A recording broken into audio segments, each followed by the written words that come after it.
Hey everybody, it's Katie. So I was throwing out a box, putting in recycling, a box the other day at work, and I just got an idea. One of my ideas for turning something into nothing, and I don't know how it's going to turn out, but here's the idea. So the box is from like a set of 5 reams of paper, so it's just copy paper box. It has a lid and 2 handles, and my idea is to make a play stove. So play kitchen sets for kids are really expensive and they take up a lot of space, and we don't really have the space for it or the money. But Alice really does like to play in the kitchen and pretend to cook with me. So I don't know, this is just an experiment, but I'm going to see if I can make her a little stove out of this, stove oven kind of thing. Here's my idea. So it'll have a little door on the front to sort of pull open for the oven. She can stuff stuff inside. And then I'm just going to paint on like a couple of burners. She'll have a place for a spoon rest, and then I'll paint on some knobs, or maybe I'll attach some kind of knobs. I'm not sure yet. But so my first step is I'm just going to paint my box to get rid of all the designs.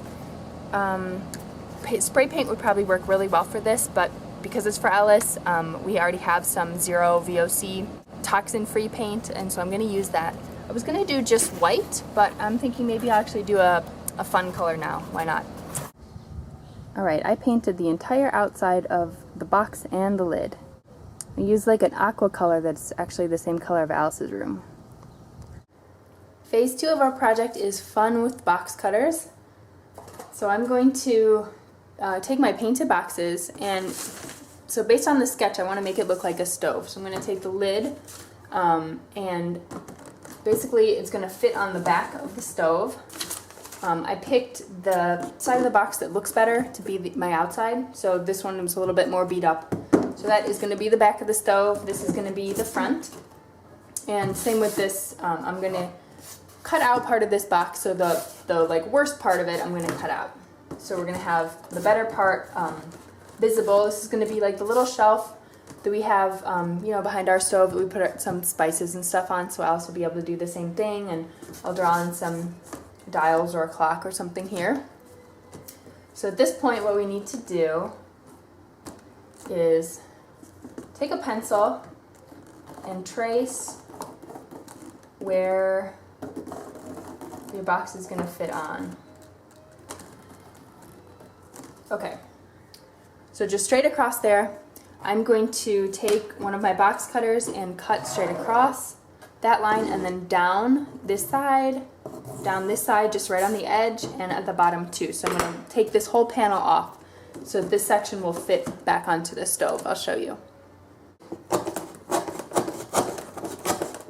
Alright, so this whole panel comes out. I'm going to save it in case I need more cardboard to make accessories. And at this point it should slide back in here.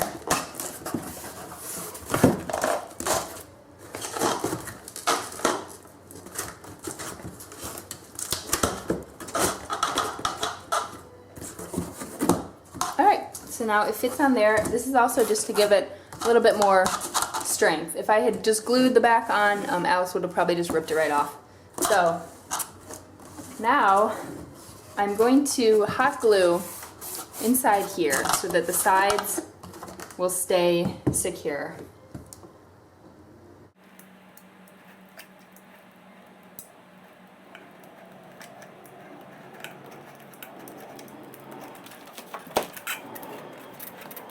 I am just going to hot glue along the back of this seam instead of taping, because I think that'll work fine.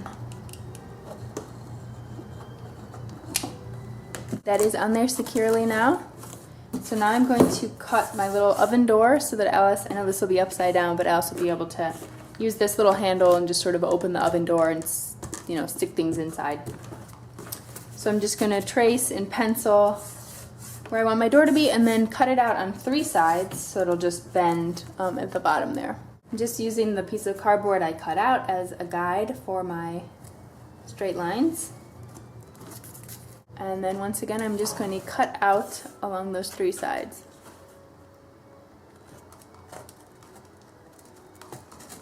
Now there is a clean cut along the whole edge, so I'm going to really gently bend this down so that it'll fold at the bottom.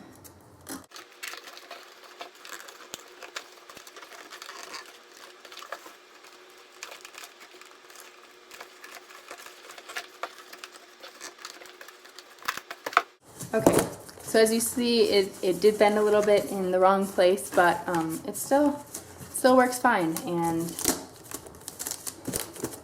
it fits back in to close, so she'll be able to open the little handle like that, put things in the oven, and then close it back up.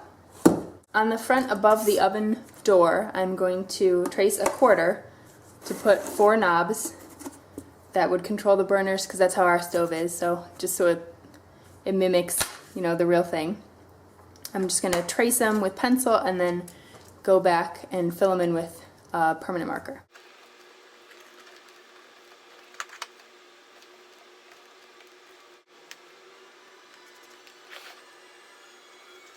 So now just to do the decorating on the top. I've gone back and forth with different burner designs, but I think I'm just going to do like a simple spiral. So I'm going to use a cup to trace my 4 burners and pencil, and then go back over with marker again.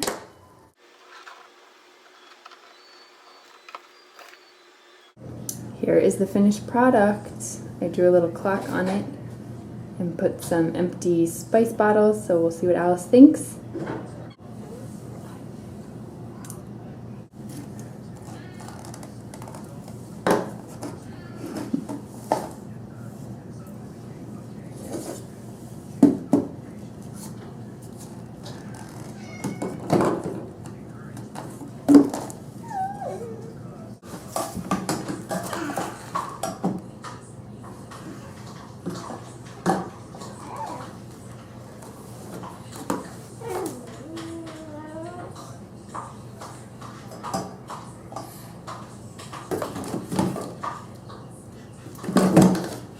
Good job. Close the door.